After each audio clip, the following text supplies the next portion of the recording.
اللي مطلوب منك شي واحد، الاتجاه للسيديا. طبعا في بعض الأخوان تختفي معهم الأدوات الخاصة بالسيديا، اللي هي هذه الأدوات.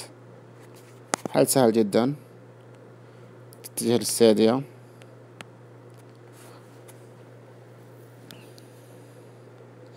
من السيديا راح نتجه إلى الباكج اللي هو البرامج المحملة.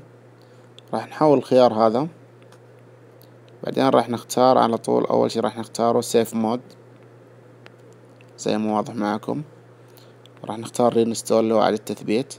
راح نحط صف الطابور، نرجع للخلف، نختار حرف البي. اوكي، هذه الأداة الثانية اللي راح نختارها رينستول، نفس الشي صف الطابور في الانتظار. نختار الأداة الثالثة اللي هي موبايل، هذه الأداة راح نختار رينستول.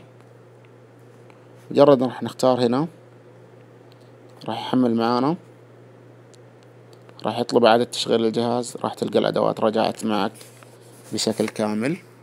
أتمنى أن الشرح واضح وسهل. أخوكم لحن الأماني، معرفي على تويتر لحن الأماني الهزازي 20.